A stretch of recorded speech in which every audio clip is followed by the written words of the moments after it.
Welcome, Spiritual Mag. My name is Sam Bell, and today we are going to focus on where are you, Lulu? Yes, where are you, Lulu? Or seeking tangible entanglement with human consciousness by Samuel Joseph Bell, Orion Experiencer, civilian journalist, spiritualmag.org. So, seeking tangible entanglement with human consciousness. What does that mean? Well, I'm going to define tangible entanglement. In physics, entanglement is a rigorously defined phenomenon in quantum mechanics. Two or more particles share a correlated state such that the measurement of one particular constrains the state of the other, regardless of their spatial separation. When applied to human consciousness, this term is often dismissed as merely metaphorical or speculative. However, I feel such dismissal may be premature.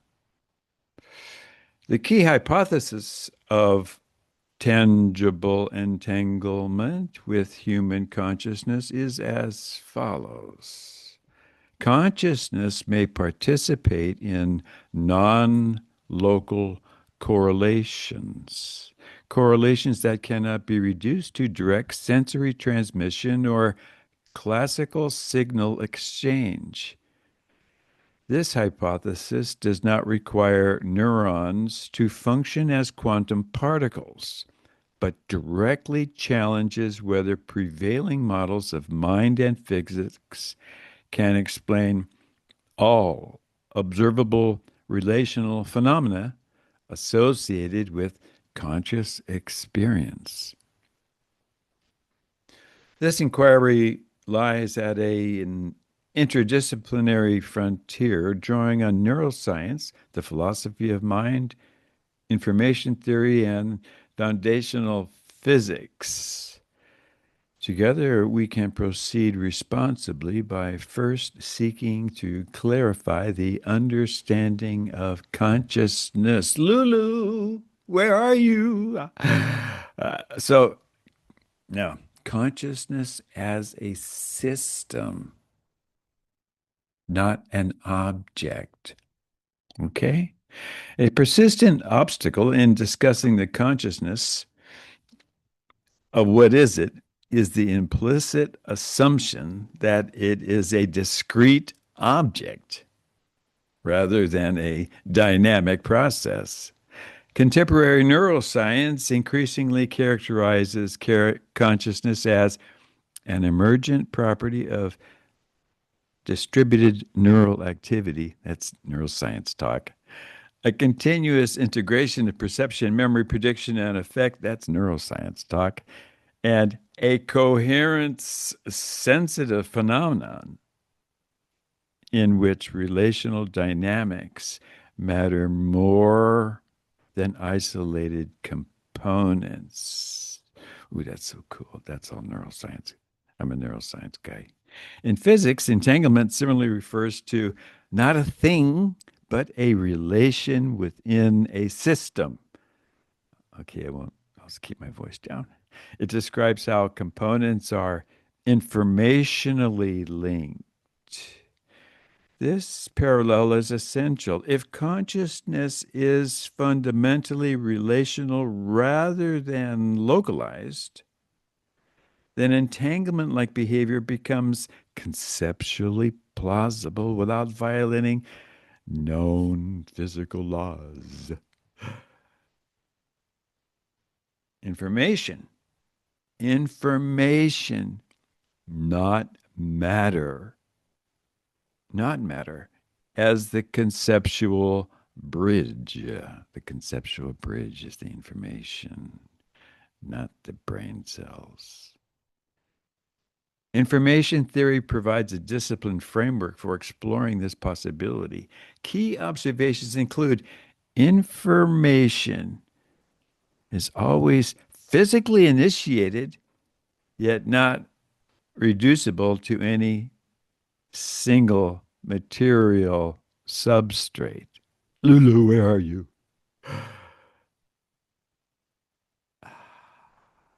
The brain, and now this is information theory.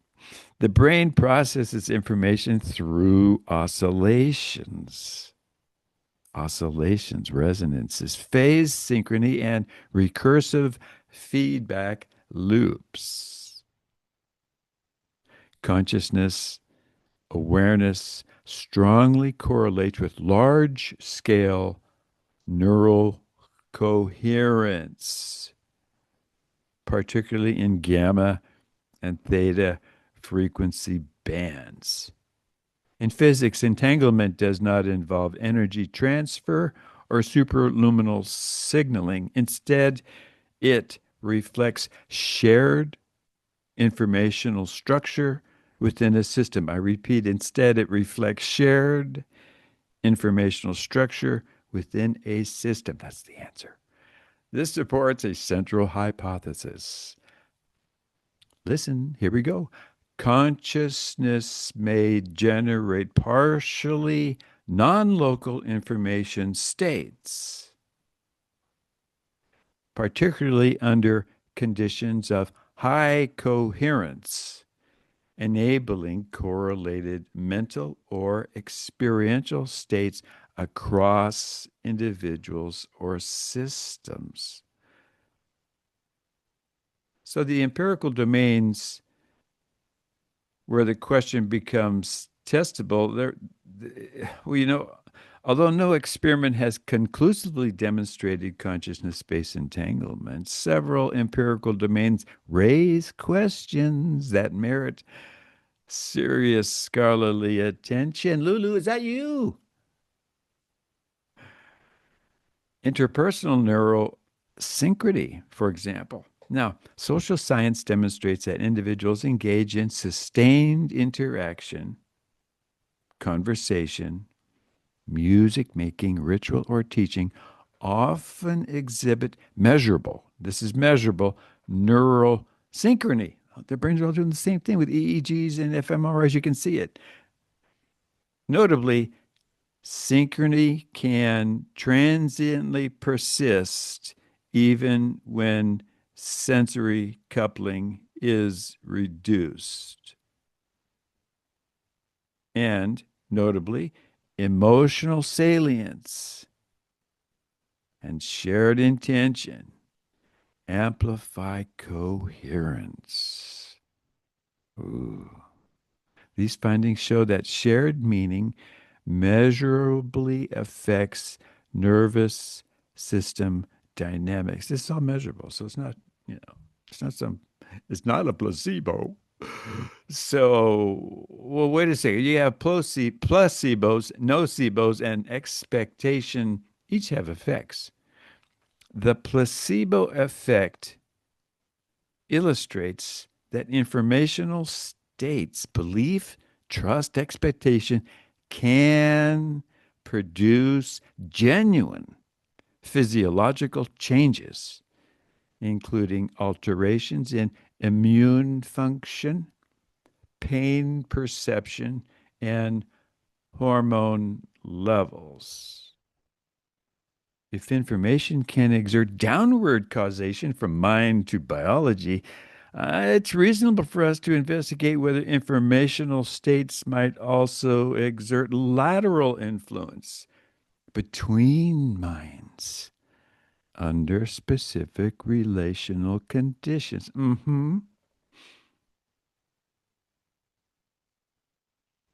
Anomalous cognition research, controlled parapsychological studies, including Gansfield experiments, have repeatedly demonstrated small but persistent statistical deviations. What? I think I see her, Lulu, from chance. While controversy on not incorporated into mainstream models, there consistently suggests unresolved variables rather than definitive refutation. I'm sure I saw Lulu. Lulu, come back, Lulu. So, well, what about the philosophical framework? Is that possible to permit entanglement? Several established philosophical positions accommodate the possibility of tangible entanglement without contradicting empirical science. Oh, buckle up, buttercup. Panpsychism holds that consciousness or proto consciousness is a fundamental feature of reality. Ho, ho, ho. That is Lulu. Under this view, physical entanglement may have experiential correlates at higher levels of organization. Neutral monism posits a deeper substrate from which both mind and matter emerge, rendering entanglement a property of this underlying domain. And the process philosophy conceptualizes reality as relational events. It's all relational rather than static entities, framing entanglement as a natural feature of our dynamic interaction. Each framework reframes, not rejects, what physics may already be describing. So, now, the conditions that may enable tangible entanglement. Okay, we got to the good part. More chocolate on top of that vanilla ice cream. This is Lulu. If consciousness based entanglement exists, it likely requires specific conditions found across disciplines. So we got 4 scoops of ice cream. First scoop is coherence. Reduced internal noise through meditation, flow states, or emotional regulation. Second scoop is strawberry. Internet intentionality, sustained, directed attention toward shared meaning. In chocolate, emotional valence, strong, effective bonds, increase synchrony. And the chocolate sauce on top of the ice cream and the banana, the symbolic alignment. Yes, this symbolic alignment of coherence, intentionality, emotional balance, shared language, ritual or narrative structures. Notably, these are the same conditions deliberately cultivated in education, cultivated in psychotherapy, diplomacy, and religious spiritual practices to facilitate deep mutual understanding. Lulu, it's you. Hold my hand. So, what makes this entanglement tangible? Well, tangible does not mean immediately visible, boys and girls. Gravity was tangible long before it was measurable. Here, tangibility refers to ice cream, but no, tangibility refers to observable effects on cognition, observable effects on emotion, observable effects on physiology. See, these are all observable. You can measure this stuff. Also, tangibility refers to repeated patterns under similar relational conditions. That's very easy to test. And last is predictive utility. Predictive utility, even while mechanisms remain debated. So, examples would improve improved learning outcomes in coherent groups. Sounds good to me. Stabilization or destabilization. Shh, don't tell anybody. Stabilization or shh, destabilization of societies via collective emotional states. Let's rattle their cage. That's not Lulu. Oh, sorry, sir. Sorry, I thought you were Lulu. Measurable changes in stress hormones and immune markers following intentional interaction. Hmm. These outcomes are empirically accessible and consistent with a relational model of consciousness. So, now, what do we got to do? Am I ever going to, where is that? My beeper's going off. If consciousness can be entangled, even partially, ethical implications follow. Oh, my beeper, it's Lulu. She's sending me a message. It's a text. So, what are the ethical considerations? What are the risks? Well, if consciousness can be entangled, even partially, ethical implications follow. Manipulation of attention acquires moral weight. Manipulation of attention. Okay. The more you elevate your consciousness, the more you can't be manipulated unconsciously, loved one. That's the truth. Psychological warfare and mass media may exploit coherence destructively. That's an ethical consideration. Psychological warfare and mass media may exploit coherence destructively. You know that guy that said that he looked like Lulu? He said Lulu went that way. He was just pulling my chain. Informed consent becomes relevant at the level of mental influence. Oh, yeah, that's right. So you got to think for yourself, follow your gut. Seriously. Accordingly, scientific humility, transparency, and ethical governance should guide us as we explore this frontier together, loved one. And from the perspective of service to others, it works out. So it's a legitimate frontier, boys and girls, loved one. Seeking a tangible entanglement with human consciousness does not reject science.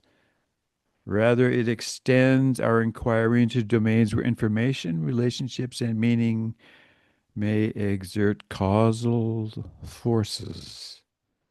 The most defensible approach is neither blind belief nor outright dismissal, but disciplined investigation. Together, let us measure what is measurable.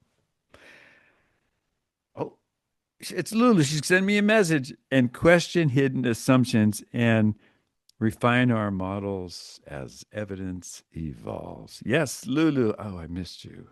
How are you?